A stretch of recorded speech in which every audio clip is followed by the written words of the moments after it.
Once upon a time, in a faraway point of life, teachers did not use fancy PowerPoint presentations, overhead projectors, or even chalkboards. But how? How did these knowledge heroes impart valuable lessons to digest? Simple. They shared their knowledge through stories. Think back over your years of sitting in classrooms. What are the moments that you remember most? What is storytelling?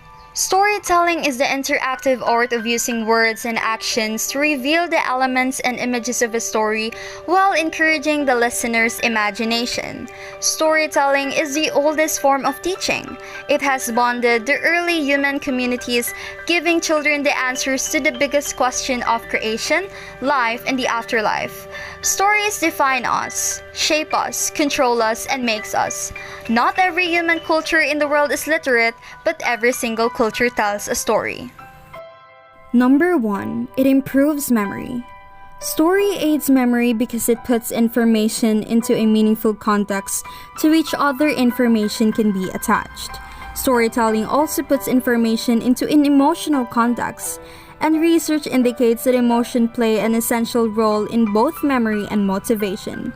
When emotions are present, hormones released to the brain act as a memory fixative. Story is engaging, it evokes emotion, which provokes learning. Number 2. It creates building blocks.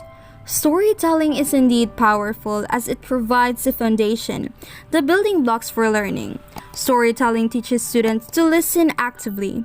It improves verbalization skills, increases imagination and visualization abilities, and further increases comprehension and retention. Number 3. It develops listening skills. Listening is the basis for all language skills, and storytelling connects all these skills necessary to teach students how to listen. Without the building block of listening, you are building without a firm foundation. Number 4. It encourages imagination. Imagination and visualization are essential to literacy, since these are the tools that allow a reader to give meaning to the word being decoded. These are skills in turn lead to comprehension and retention. Imagination and visualization are also essential life skills. They are the primary tools we can use for successful problem solving in sciences, mathematics, and even in daily conflicts. Storytelling also builds all of these skills while motivating students to explore the wealth of folktales and stories found in books and history. Number 5. Shape life values.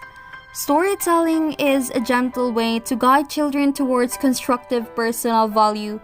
The listener is vicariously placed in situations in which the outcome of both wise and unwise actions and decisions can be experienced from the safe distance of the imagination. Number 6. It strengthens important life skills.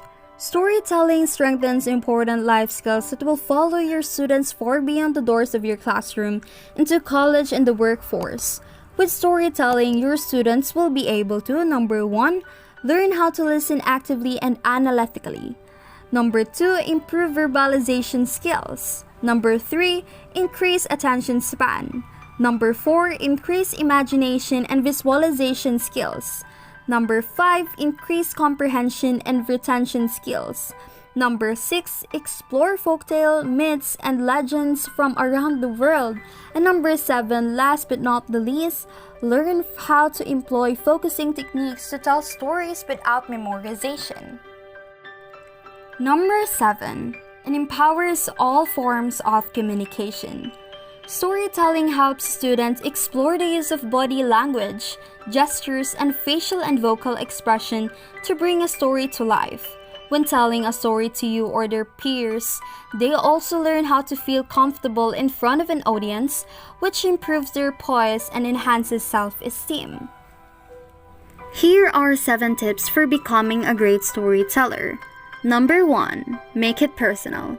Storytellers who make themselves a bit vulnerable by revealing a slice of their own life are far more likely to connect with audiences than storytellers who merely reveal almost nothing. It's a human nature to invest in the personal story of another human being. Number 2. Write out the story you plan to tell. If you're sharing a story orally, it's a great storytelling strategy to write out what you plan to say. In many cases, this might mean giving yourself a written outline or note card full of bullet points you want to hit. If it's your first time doing this, you may want to actually draft the entire story in complete sentences. But take care not to spend your speech with your head buried in a piece of paper.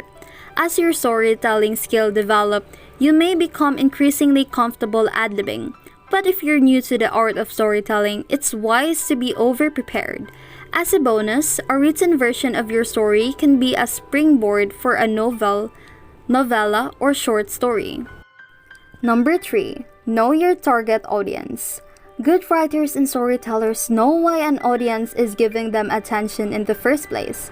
When Steve Jobs stood in front of an audience to tell the story of the new iPod or iPhone, he understood he had to perform for an audience of tech enthusiasts and Apple fans, and he knew what he wants.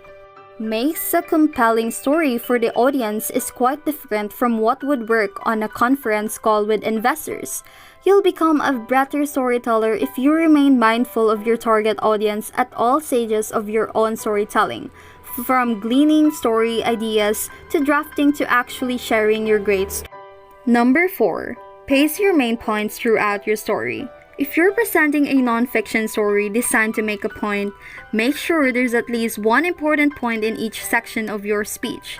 This keeps your audience invested. A good storyteller will typically identify their 2 most salient points and bookend their story with them. They will open with an exciting anecdote to grab the audience's attention, and then they will make sure that the last thing they say is something that can resonate with the audience long after the story is over.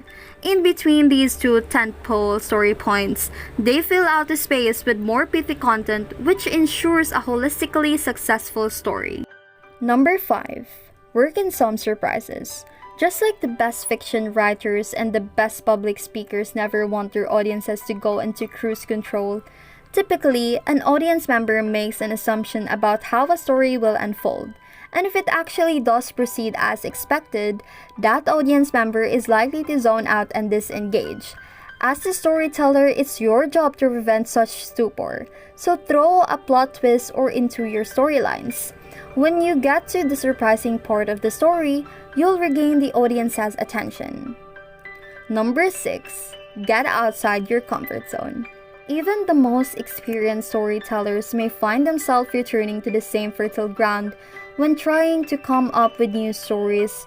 But if you want to push your creative writing and storytelling to a higher level, you're going to need to take a few risks. Try crafting stories in different genres. Number 7. Try making one up. Or maybe start telling a story in the familiar third-person voice as an omniscient narrator, and then tell the rest of the story using first-person voice, from the point of view of your main character. 5 ways you can use storytelling in the classroom. First, share your own experiences. When you know you're trying to teach a difficult concept, teach your class with a story of how you managed to understand and remember the concept when you were in their shoes. Explaining the theory of gravity is a hard concept for students to grasp, but by telling them a story, they may understand that although we are visibly fixed firmly to the ground, there are forces of gravity constantly working against us. Second, use a story to introduce a topic. At the start of the lesson, use a story as a way of introducing a new topic. If you can't think of any with ease, you may find some ready-made ones on the internet that might fit your topic. Do remember that copied material, whether it's written text or spoken word, should not be used in its original form as may be breaching copyright rules. Third, use a story to illustrate a concept. Occasionally, straight figures and facts don't necessarily make for easy understanding, so throw in a narrative to help your class retain these hard facts. Fourth, nurture listening skills. As young people progress through their early years, listening skills become increasingly important, and there's no better way to improve attention span and listening skills than by telling stories to keep them attentive. Of course, as useful as storytelling is, the stories should be relevant to the curriculum material for students to reap any benefits. Fifth and lastly, storytelling attracts less motivated learners.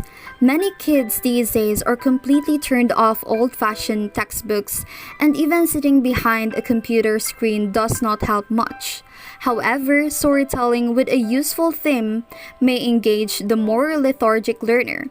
These are the students who may you engage the most if you throw in a few interesting stories to keep them motivated.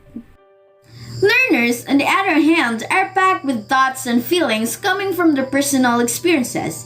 As a form of communication, storytelling helps shape the learner's ability to share and connect not just within the four corners of the classroom, but to the world and beyond. Fun and interactive. It is engaging. Fantasy. One thing that pops into my mind when I hear the word storytelling is that we are capable of telling any story, especially experiences sustained with conviction. Storytelling is the most powerful technique in communicating and motivating anyone. The first thing that comes to my mind when I hear the word storytelling is the oldest form of teaching, which define, shape, control, and make us. Fairy tale. It captures the attention and imagination. Past wisdom and moral lessons. Life lesson. Imagination. Interaction is the word that comes first through my mind when I hear the word storytelling. Storytelling, undeniably, is not only an interactive form of communication for teaching that motivates learners to actively listen and creatively engage, but also depends the bond between teachers and learners. Teachers who wish to raise the bar and communicating with learners should consider this teaching strategy as it provides a handful benefits. Learners, on the other hand, are packed with thoughts and feelings coming from their personal experiences.